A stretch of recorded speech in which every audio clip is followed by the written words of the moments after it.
We talk a lot about almost cult classics on this channel, which basically equates to movies that are fondly remembered but deserving of more attention today.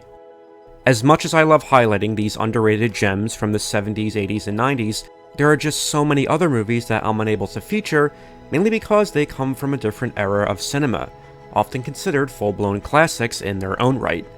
Still, even the classics deserve more attention today, so I'm launching a new series to promote them. Maybe you've always wanted to get into classic film but never knew where to start. Well, this series will be for you.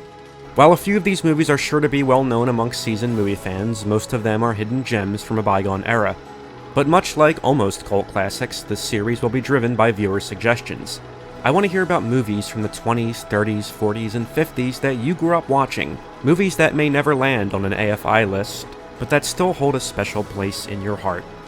So join me in celebrating the classics, a new series looking to preserve these forgotten flicks for future generations, putting the class back in classic.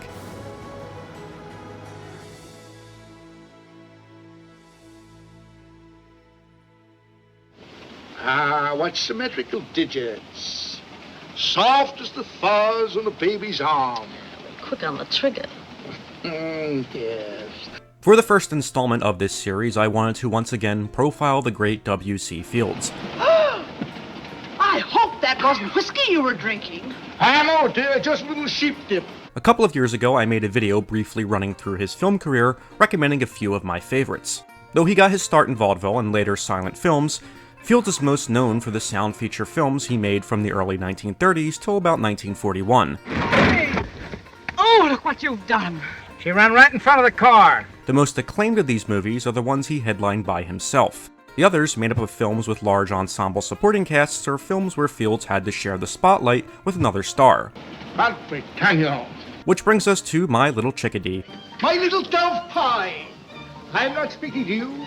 Released in 1940, Chickadee pairs Fields with a performer that was his polar opposite in every way, Mae West. I climb the ladder of love to reach for the star. Reach for the air. I'm in no mood for astronomy.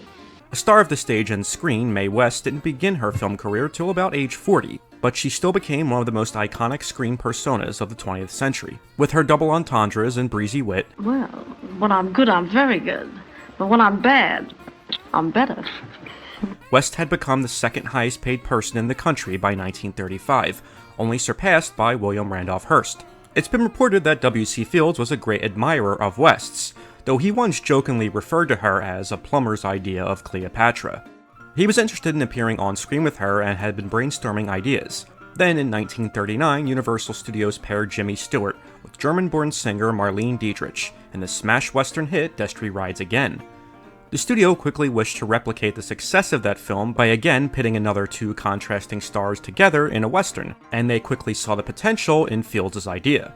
Who is this muckraker?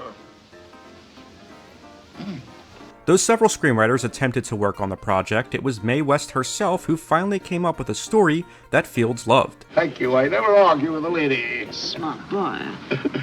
It's a great story because it literally throws the two of these stars together. West plays Miss Flower Belle Lee, a singer banished from Little Bend, Texas after she is caught romancing a masked bandit. A judge rules she be sent to Greasewood City, Arizona. Young lady, are you trying to show contempt for this court? No, I'm doing my best to hide it.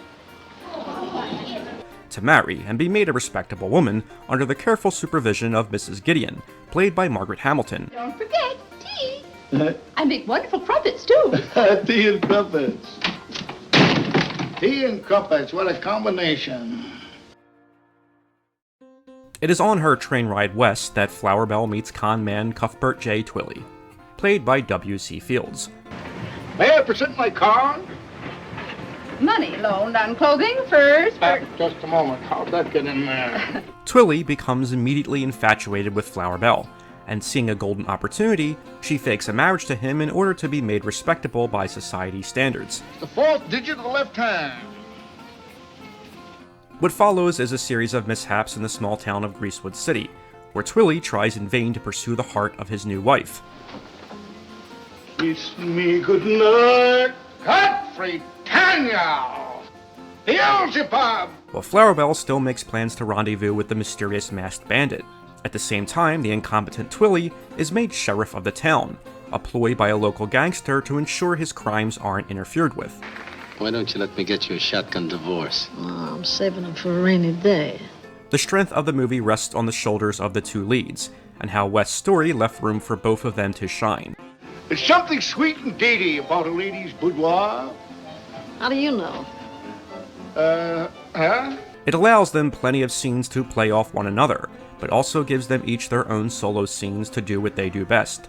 Fields displays his sarcastic wit. Posse by all means. Thank you, Sheriff. Big posse. One of the biggest posses. As well as his talent in physical comedy.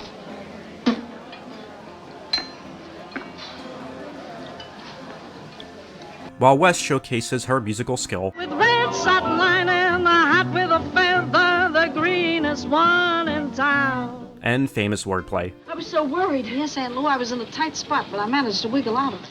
The film was directed by Edward Klein, who had previously directed a couple of Fields' movies, as well as co-directing many of Buster Keaton's early silent shorts. The movie was relatively cheap to put together because a lot of the sets were reused from Destry Rides Again. Well, from the little acorn grew the mighty oak.